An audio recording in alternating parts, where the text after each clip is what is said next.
सावधान प्रभु। सावधान स्वामीनाथा।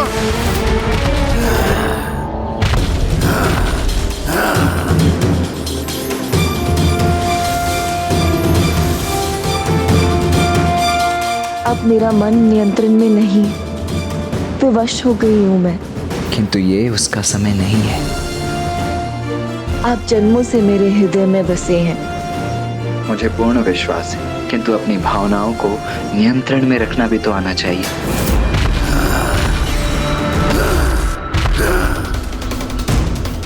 भ्राता कुछ कीजिए। जय सेनापति। कुमार कार्तिकेय, अपनी स्तब्ध अवस्था से बाहर आइए। कुछ कीजिए प्रभु।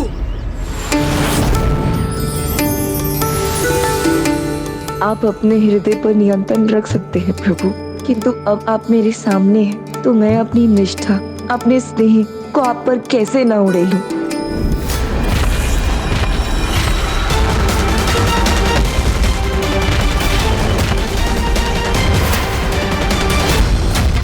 तुम्हारे स्नेह और निष्ठा का मैं सम्मान करता हूँ, किंतु मेरे लिए मेरा कर्तव्य सर्वोपरि है और मुझे असुरों का विनाश करना है। अपने इस कार्य को मुझे पूर्ण एकाग्रता से संपन्न करना होगा।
देव सेनापति कुमार कार्तिकेय की जय। देव सेनापति कुमार कार्तिकेय की जय। देव सेनापति कुमार कार्तिकेय की जय।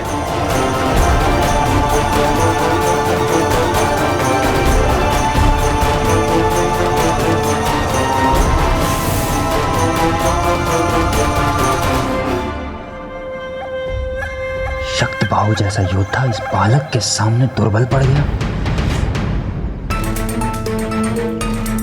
ये बालक तो योद्धाओं का भी योद्धा है, महापराक्रमी, अद्भुत है। मैंने कभी ऐसा योद्धा नहीं देखा।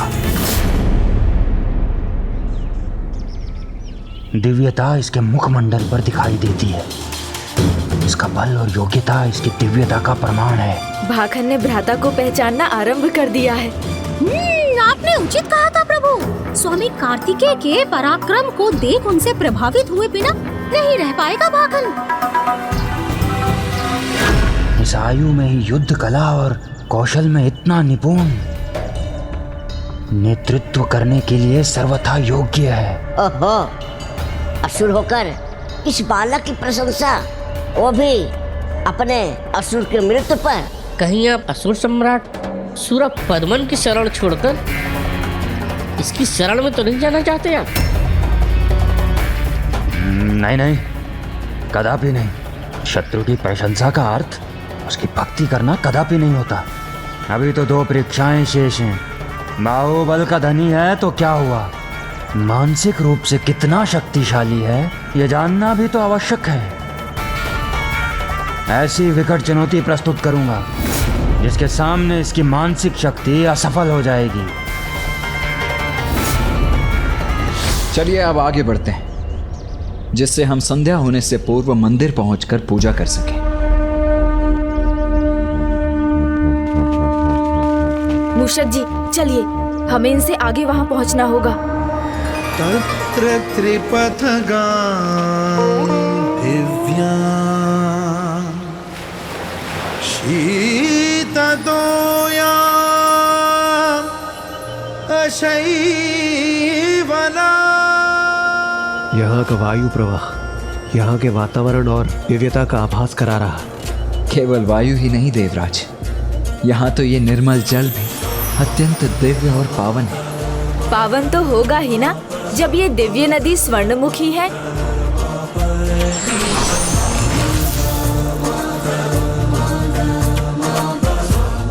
भ्राता, प्रभु के दर्शन के पहले दिव्य नदी स्वर्णमुखी की पावन जलधारा में स्नान कर लीजिए। इस जल को स्वयं ऋषि अगस्त्य यहाँ लाए थे। ऋषि अगस्त्य यहाँ लाए थे अर्थात? एक बार ऋषिवर के मार्ग में ये स्थान पड़ा तो उन्हें यहाँ दिव्यता का, स्वयं शिव का आभास हुआ। तो उनकी इच्छा हुई कि वो प्रभु महादेव का अभिषेक करें, किंतु यहाँ सूखा था और जल का कोई स्रोत ना था। प्रभु, जल के बिना आपका जलाभिषेक कैसे करूं? किंतु ऋषिवर इस कमी को दूर करने के लिए प्रभु ब्रह्मदेव की तपस्या में लीन हो गए।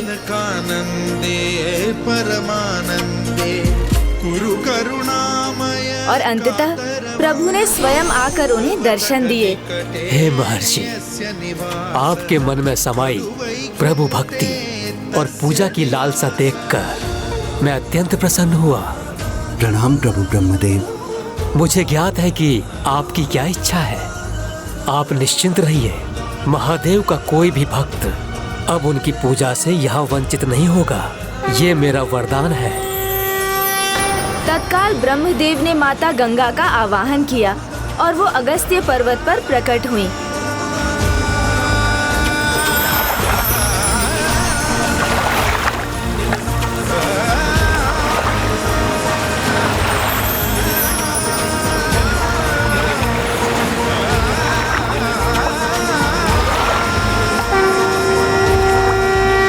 अब जब गंगा तुल्य नदी यहाँ अवतरित हुई है तो उसके तट पर अनेकों तीर्थ स्थल और मंदिर स्थित होंगे। उगते सूर्य की किरणों को प्रतिबिंबित करने वाली इन नदी को स्वर्णमुखी कहा जाता है और ब्रह्मदेव के वचन अनुसार उनके तट पर अनेकों महान तीर्थ हैं। वो तीर्थ भी जिसे ढूंढने आप निकले हैं। कथा रोचक है, किंतु गणेश, मैंने कहा ना कि मुझे तुम्हारी किसी सहायता की कोई आवश्यकता नहीं है। मैं स्वयं की सहायता स्वयं कर सकता हूँ, स्वयं का मार्ग स्वयं ढूंढ सकता हूँ। भ्राता,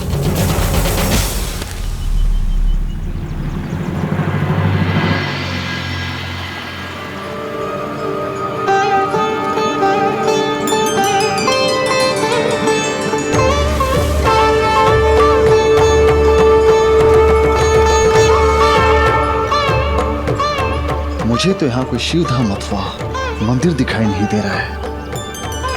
किंतु मंदिर की घंटियों का स्वर तो इसी दिशा से सुनाई दिया था। यदि मंदिर यहाँ नहीं है तो फिर कहाँ है? जब मुझे मंदिर के घंटों की ध्वनि सुनाई दी थी तो मुझे मंदिर की झलक भी दिखाई दी थी। मेरे विचार से थोड़ा आगे जाने पर ही हमें कुछ स्पष्ट हो पाएगा, इसीलिए हमें नदी के साथ आगे बढ़ना चाहिए। उचित है देव सेनापति, किंतु हम किस दिशा में आगे बढ़े, दाईं ओर या फिर बाईं ओर?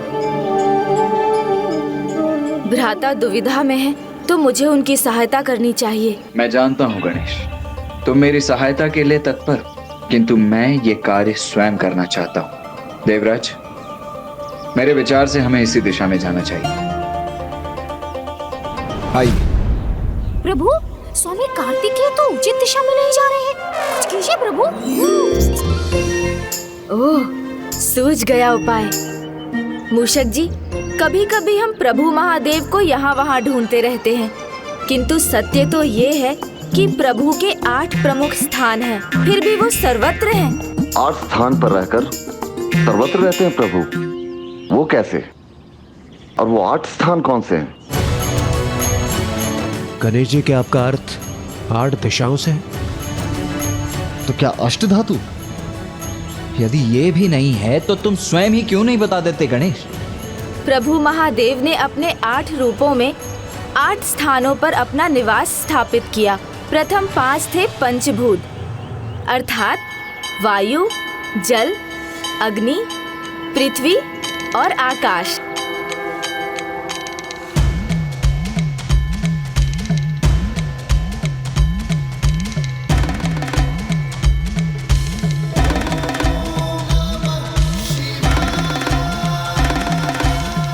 प्रभु ने जिन अन्य रूपों का चुनाव किया वो थे सूर्य और चंद्र।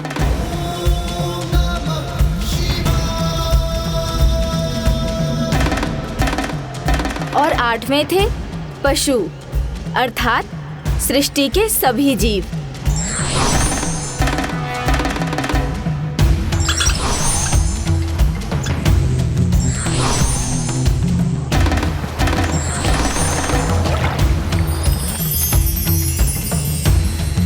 और ये 8 तत्व तो सृष्टि में सर्वत्र व्याप्त हैं, इसलिए इनका चुनाव कर प्रभु पशुपतिनाथ ने इन 8 रूपों में सृष्टि के कण कण में वास करने का निर्णय लिया। और प्रभु महादेव के ये 8 रूप अष्टमूर्ति कहलाते हैं।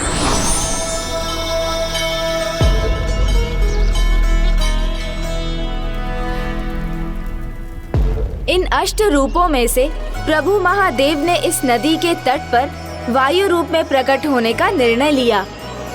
ये बताने के लिए बहुत बहुत धन्यवाद गणेश, किंतु अब हम स्वयं ही वहां पहुंच जाएंगे। अवश्य भ्राता, मुझे इसमें तनिक भी संदेह नहीं, क्योंकि प्रभु महादेव यहाँ अपने वायु रूप में हैं, इसलिए मात्र उनका आभास ही उन तक ले जाएगा।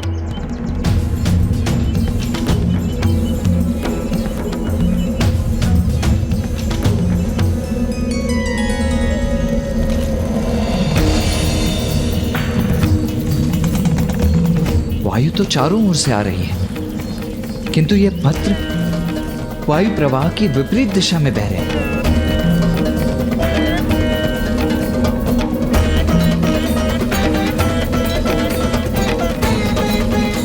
क्षमा करें प्रभु, मात्र पत्र ही नहीं, यहाँ का कण कण विपरीत दिशा में पड़ रहा है।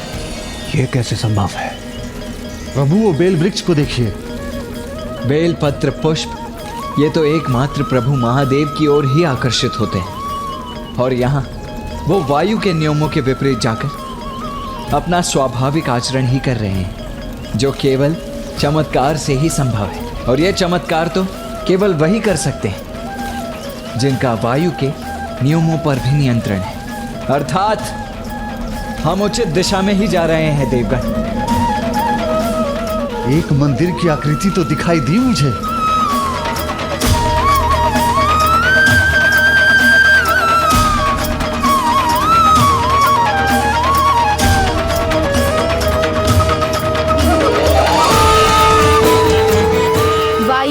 जो हमें मार्ग दिखा रही है दिव्य है, क्योंकि प्रभु ने स्वयं वायुदेव की तपस्या के परिणाम स्वरूप अपना वायु रूप धारण किया था। ओम नमः शिवाय। ओम नमः शिवाय। वो अपने तप में इतने लीन हो गए, उनका तप इतना शक्तिशाली और प्रचंड हो गया कि संपूर्ण सृष्टि पर उसका प्रभाव पड़ने लगा और चारों दिशाओं में एक बवंडर की स्थिति उत्पन्न हो गई।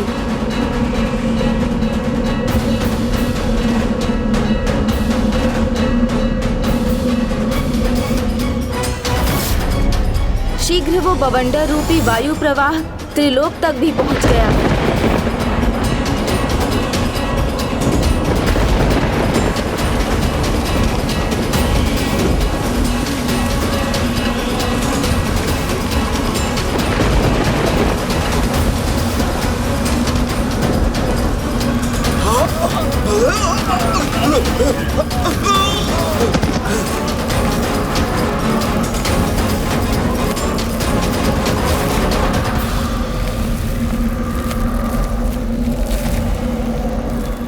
कैलाश में इस प्रकार के बवंडर का भला क्या अर्थ है?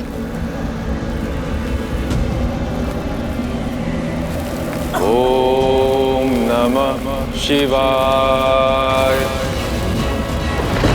ओम नमः शिवाय।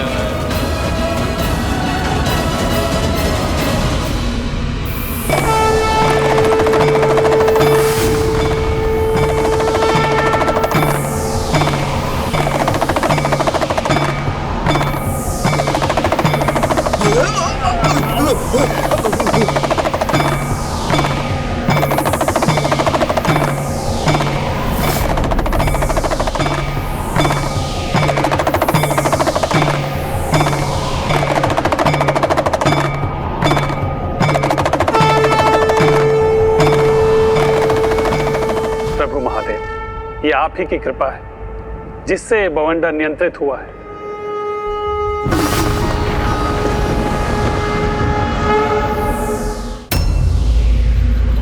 प्रभु, वायुदेव के तप की ऊर्जा एकमात्र आप ही साध सकते हैं।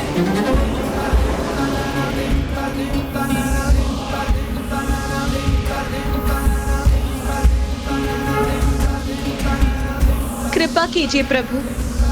प्रभु महादेव ने उस संपूर्ण वायु तत्व को अपने भीतर समाहित कर नियंत्रित कर लिया और वायु से उत्पन्न उस बवंडर को साध कर प्रभु ने स्वयं को भी परिवर्तित कर लिया और वायु मूर्ति रूप में वायुदेव को दर्शन दिए।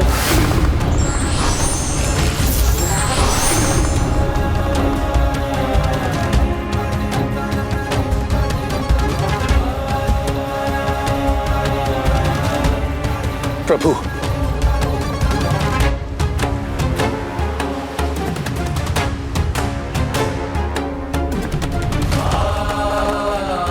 प्रणाम प्रभु। मैं कृतार्थ हूँ आपके दर्शन पाकर। वायुदेव, पूर्ण हुई आपकी तपस्या। आपकी तप की ऊर्जा का अनुभव केवल मैंने ही नहीं किया, अपितु समस्त सृष्टि ने उस ऊर्जा का अनुभव किया है। इसलिए मैं प्रसन्न होकर आपको ये वरदान देता हूँ, वायु सृष्टि में जीवन का आधार बनने के साथ संसार में हर स्थान पर व्याप्त रहेगी। प्रभु, आपका वायु मूर्ति रूप में दर्शन देना मेरे लिए किसी बड़े वरदान से कम नहीं है। मेरे तप का इससे बढ़कर और कोई उद्देश्य नहीं था। उद्देश्य और कारण दोनों समाहित हैं आपके तप में।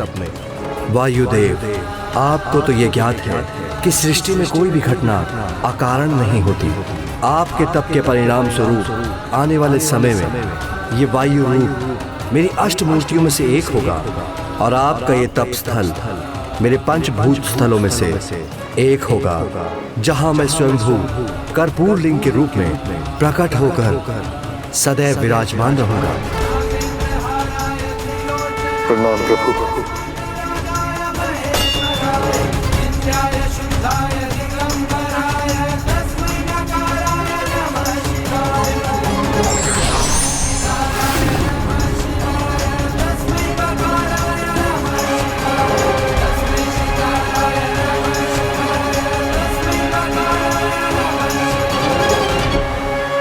उस दिन से प्रभु महादेव अपने वायुभूत लिंगम रूप में यहाँ पूजे जाते हैं।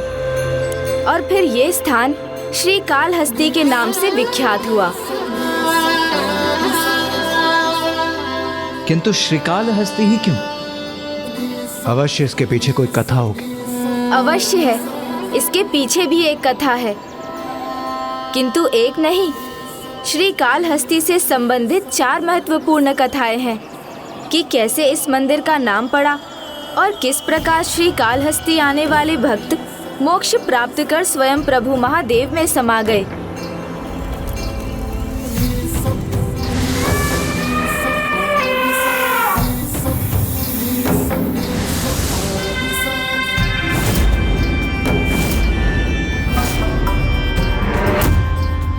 तो वो कथाएं सुनाइए ना प्रभु। श्री कालहस्तेश्वर प्रभु का ये नाम उनके तीनों भक्तों की अगाध भक्ति के कारण पड़ा है। प्रभु के ऐसे महान भक्त अवश्य कोई महर्षि ही रहे होंगे। नहीं, महर्षि नहीं थे तो क्या वो असुर थे? वो मंदिर वन के मध्य में है, तो संभवतः वो तीनों भील या आखेटक होंगे। नहीं, मानव योनि के हो ऐसा सौभाग्य भी नहीं था उनका। बालक है तो बालक की भांति कथाएं सुनने दो इसे गणेश से। मैं तो अपना दूसरा अस्त्र क्रियान्वित करता हूँ उसके विरुद्ध। अस्त्र? कैसा अस्त्र?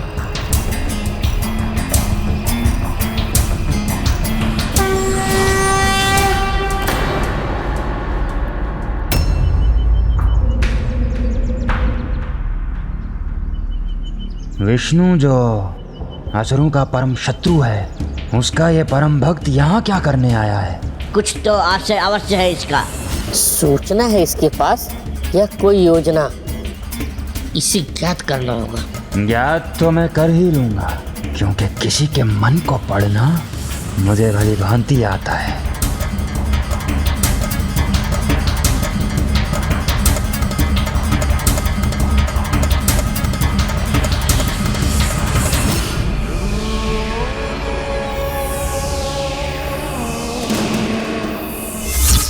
जो देवता बंदी नहीं है वो देव सेनापति कुमार कार्तिकेय के साथ एक विशेष यात्रा पर है, जिसके अंत में एक भीषण युद्ध होगा।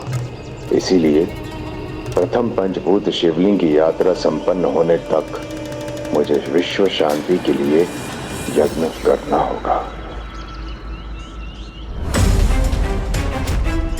क्या प्रश्न पूछा था तुमने कि क्या होगा मेरा अगला अस्त्र? तो सुनो, इस देव ऋषि का यज्ञ ही होगा वो अस्त्र। यज्ञ? अस्त्र? ऋषि? कुछ समझ में नहीं आया। यदि मनुष्य भी नहीं थे वो तीनों शिव भक्त, तो और कौन थे? श्री कालहस्ती के श्री का अर्थ है एक मकड़ा।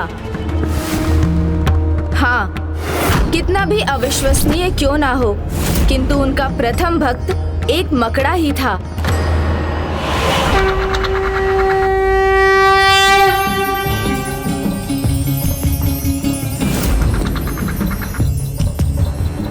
प्रभु को कष्ट हो, ये नहीं सह सकता मैं।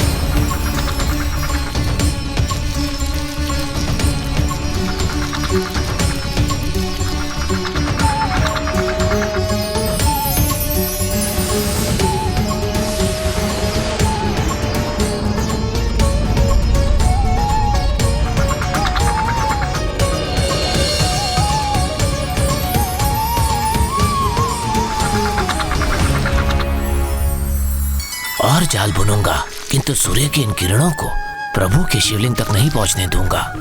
किंतु उस मकड़े का ये दृढ़ता भरा निर्णय था और विश्वास भी था कि प्रभु के शिवलिंग सदैव सूर्य की किरणों से सुरक्षित रहेंगे।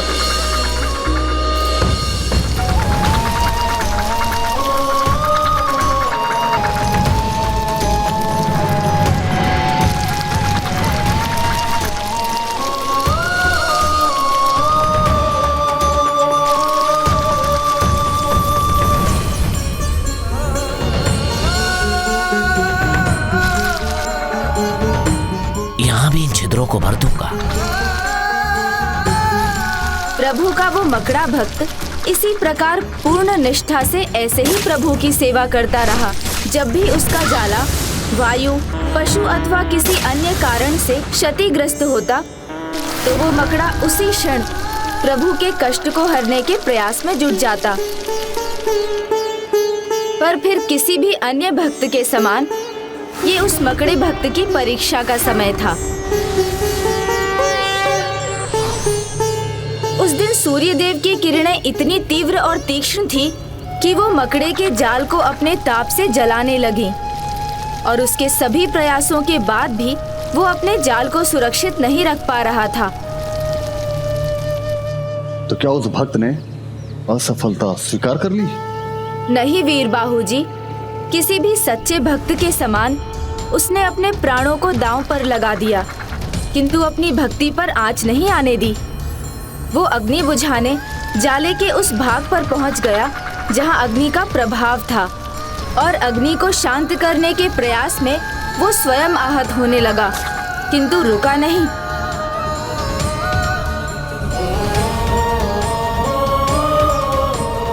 ये तो मात्र उस भक्त की परीक्षा थी। शिवलिंग का स्पर्श होते ही उसे प्राण दान प्राप्त हुए।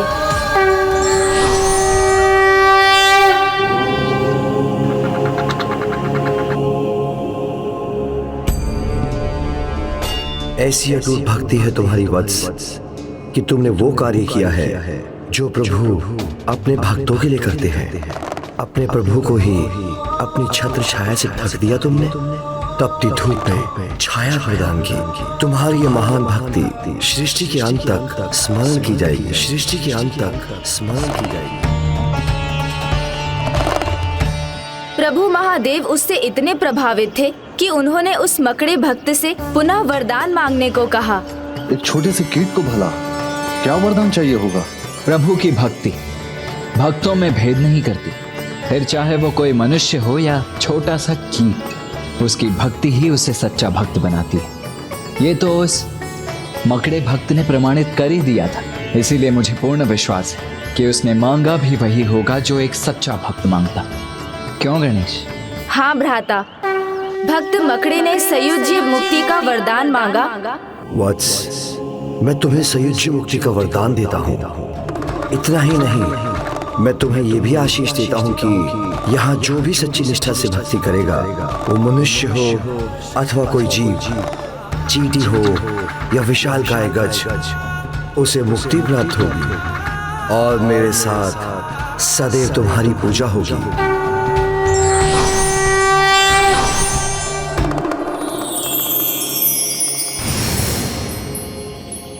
हे श्री ज्ञान मूर्ति गणेश जी, श्रीकाल हस्ती में श्री नाम कैसे जुड़ा ये तो ज्ञात हो गया मुझे, किंतु काल और हस्ती ये शब्द, इनकी उत्पत्ति कैसे हुई? जैसे वो मकड़ा प्रभु का भक्त था, वैसे ही एक काल अर्थात एक सर्प और हस्ती अर्थात एक गज भी महादेव के भक्त थे। प्रत्येक भोर में वो गज हस्ती पुष्प गुच्छ और बेलपत्र के साथ अपनी सूंड में जल लेकर आता था।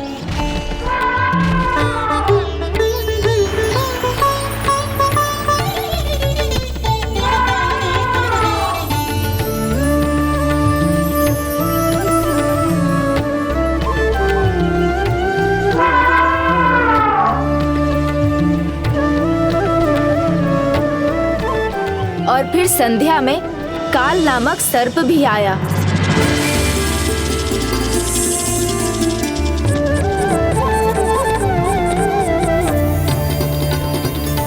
उस सर्प के अनुसार वो पत्र और पुष्प प्रभु के योग्य न थे, तो उसने प्रभु के स्थान को स्वच्छ किया, फिर शिवलिंग को मणियों से सज्जित किया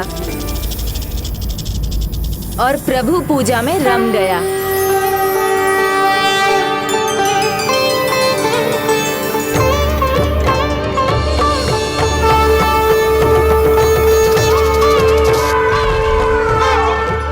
जिस प्रकार काल को हस्ती गज की पूजा पद्धति नहीं भाती थी, उसी प्रकार गज हस्ती को काल की पूजा से कोई लगाव ना था। वो काल की लाई मणियों को पत्थर समझ दूर फेंक देता था और काल उसके पुष्पों को। ऐसा कुछ दिनों तक निरंतर चलता रहा, किंतु एक दिन क्रोधित होकर उस गज ने मणियों को जलाशय में फेंक दिया। जब रात्रि में सर्प वहां पहुंचा तो वो प्रभु के शिवलिंग के निकट पुष्प और पत्र देखकर बहुत निराश हुआ। उसने अपने अनुसार उस स्थल को स्वच्छ किया, फिर उसकी प्रतीक्षा में वहीं स्थित हो गया जिसने उसकी मणियों को हटाया था। और फिर अगली भोर दोनों शिव भक्तों में युद्ध छिड़ गया।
सर्प और गज के इस भीषण युद्ध में वो अवस्था भी आ चुकी थी जब उस असहनीय कष्ट को सहन कर पाने में असमर्थ वो गज अपनी अंतिम श्वासें गिन रहा था।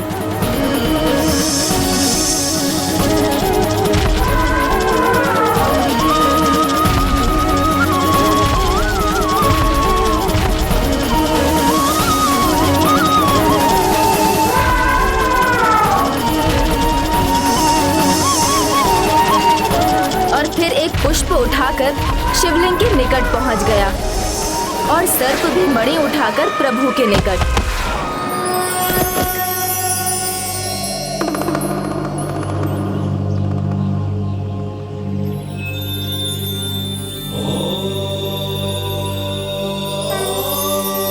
कल्याण।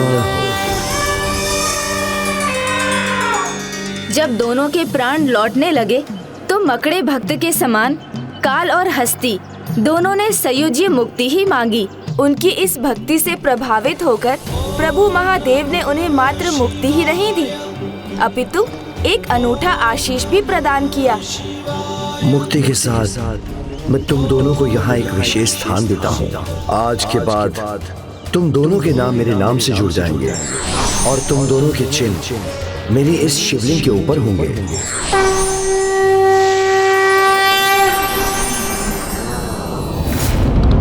इसीलिए उन तीनों भक्तों के सम्मान में प्रभु के इस मंदिर का नाम पड़ा श्रीकालहस्ती। श्रीकालहस्ती,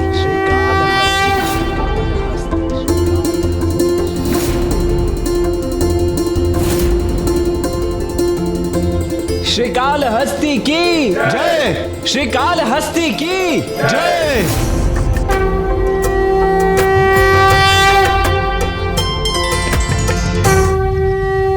तुमसे प्रभु श्रीकालहस्ती की ये कथा जानकर मन बड़ा आनंदित हुआ गणेश, किंतु अब हमें संध्या आरती के लिए मंदिर की ओर बढ़ना चाहिए। नहीं नहीं भ्राता, मैंने अभी तक आपको वो मुख्य कथा तो सुनाई ही नहीं है जिसका संबंध पाशुपतास्त्र से है, जिससे आप सुरापद्मन का वध कर सकेंगे। और मात्र पाशुपतास्त्र ही नहीं, इस कहानी के माध्यम से मुझे आपको विवाह के लिए भी तो मनाना है। माँ, जब प्रभु महादेव किसी ऐसे कार्य के लिए कहीं प्रस्थान करते हैं तो आप अपना समय कैसे व्यतीत करती हैं? ये कैसा प्रश्न पूछ लिया मैंने? माता क्या सोचेंगी? तुम्हारे इस प्रश्न का अर्थ मैं समझती हूँ पुत्री। हो ना हो तुम भी पुत्र कार्तिकेय को अपने स्वामी के रूप में स्वीकार करने लगी हो। पुत्री, जब महादेव ऐसे विशेष कार्यों के लिए बाहर जाते हैं तो मैं उनके कुशल क्षेम के लिए पूजा में व्यस्त रहती हूँ। इससे मेरा ध्यान भी बटा रहता है और मैं किसी भी कारण से उनका ध्यान नहीं भटकाती। किंतु मैं अपने मन को कहाँ व्यस्त रखूं? तुम भी अपना ध्यान लगाने के लिए महादेव का 16 सोमवार का व्रत कर सकती हो। इससे तुम्हें अपना मनचाहा वर भी मिल जाएगा और तुम उसके हित में पूजा भी कर सकोगी।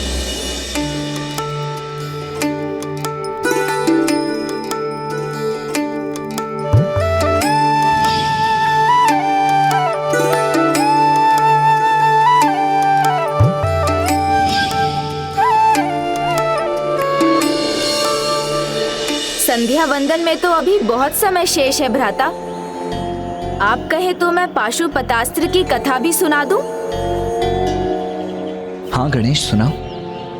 पाशुपतास्त्र महाभारत के लिए अत्यंत आवश्यक था। इसलिए महादेव के महाभक्त अर्जुन, जो महाधनुर्धारी थे, उन्होंने यहाँ अपनी तपस्या आरंभ की। किंतु बाद में उनकी तपस्या के कारण पिता श्री महादेव और उनके बीच युद्ध छिड़ गया।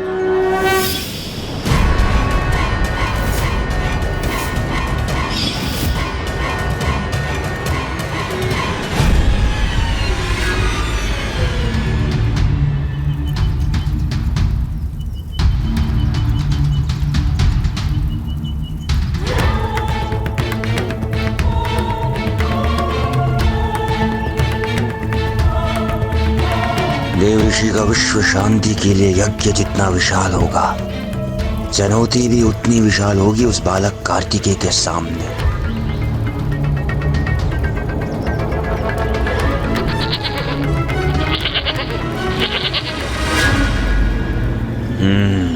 यह जब वो कार्य करेगा जो मेरा शक्तिशाली असुर शक्ति बाहु नहीं कर सका।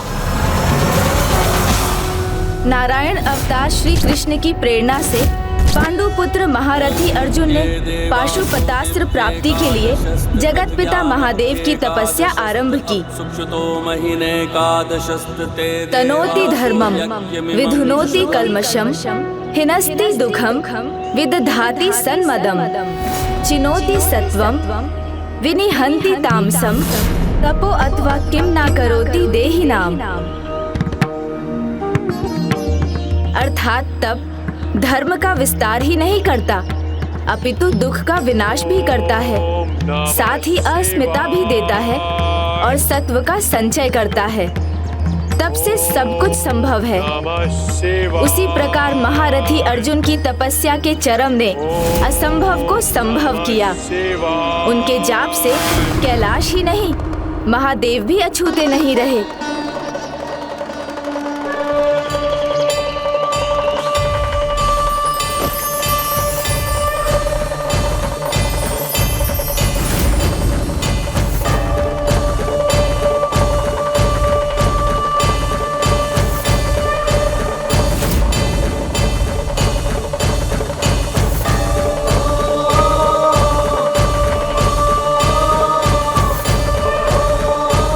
क्या हुआ प्रिय?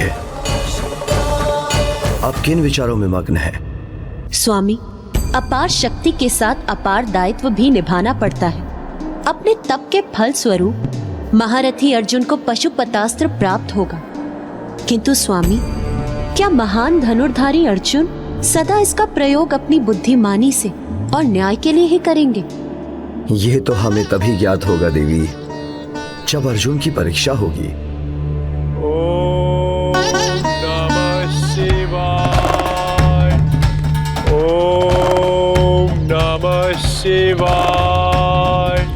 इसी मध्य दुष्ट दुर्योधन ने वाराह मुकासुर को अर्जुन के तप को भंग करने के लिए भेजा। ये कोई साधारण वारा तो नहीं है प्रभु।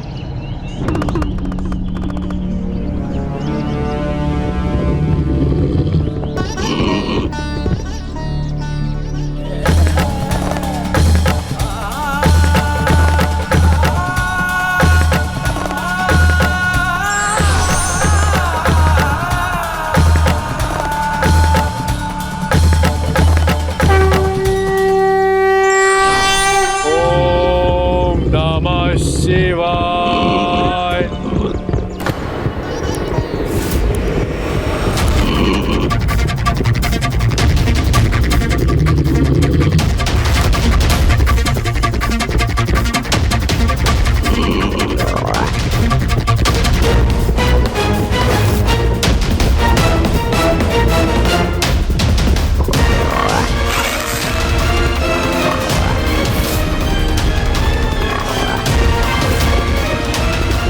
रुको, वो मेरा आखेट है, तुम उसका वध नहीं कर सकते।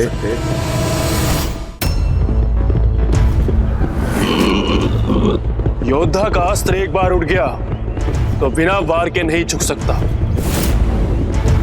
और मैं अपना धनुष कदापि नहीं झुकाऊंगा।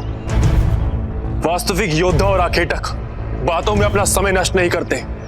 अपना लक्ष्य साधो और संभव है तो मुझसे पहले उसका वध करो।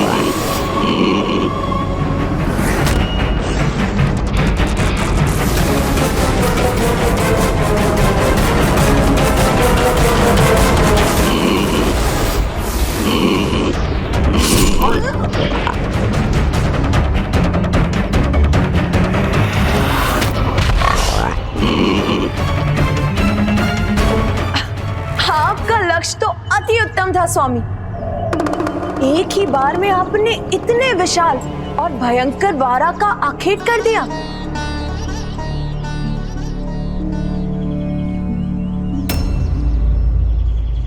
देवी, आपसे भूल हो रही है। मेरा बाण है इस वारा के अंत का कारण।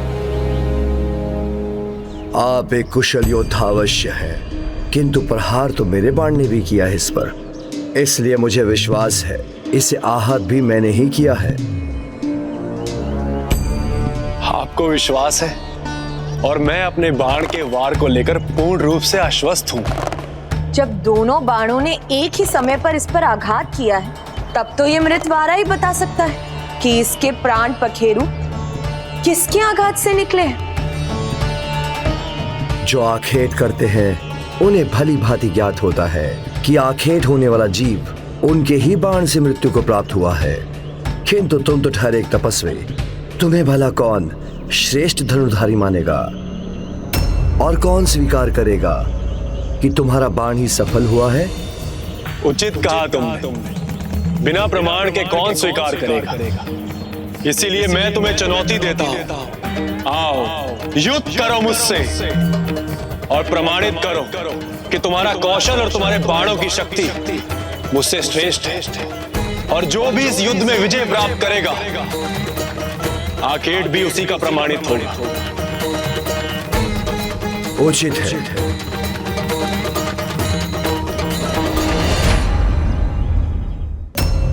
महायोद्धा अर्जुन को यह ज्ञात ही नहीं था कि उन्होंने किराट अवतार में प्रभु को चुनौती देकर स्वयं अपनी परीक्षा स्वीकार की थी।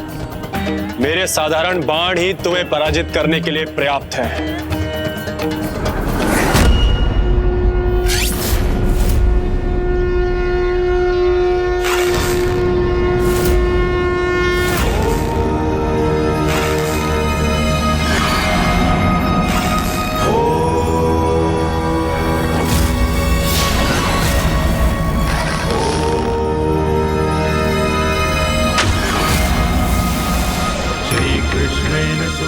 साधारण बाण का सामना मैं भी साधारण बाण से ही करूंगा।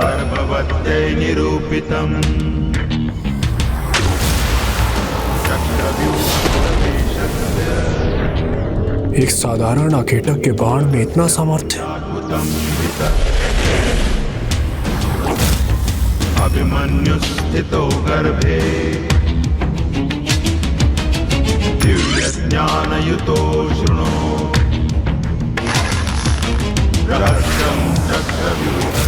मेरे धातु बाण को इसका बाण नहीं रोक सकेगा। संपूर्णम न सज्ञातवान्।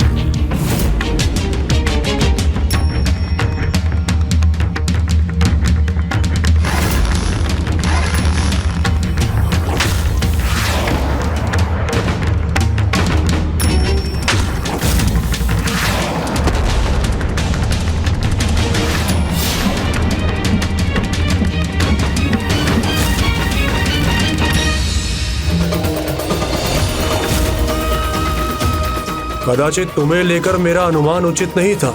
श्रेष्ठ धनुर्धारी हो तुम। तो लो, अब मेरे परम शक्तिशाली बाणों का सामना करो। मैं प्रस्तुत हूँ। उचित है। वायु अस्त्र।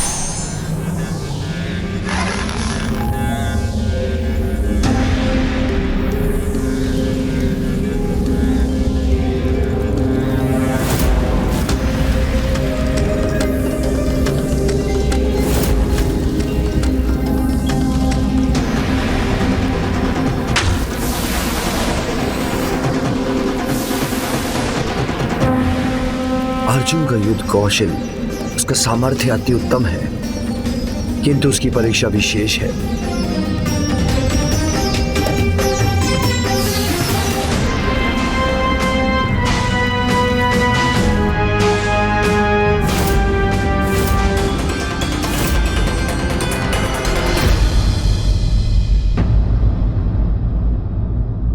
ईश्वर के लिए सभी भक्त समान रूप से प्रिय होते हैं, चाहे वो मनुष्य हो या जीव जंतु। विघ्नहर्ता श्री गणेश के अद्भुत शक्तियों से भरे वीडियोस देखने के लिए चैनल को सब्सक्राइब करना न भूलें और साथ ही बेल आइकॉन भी दबाएं।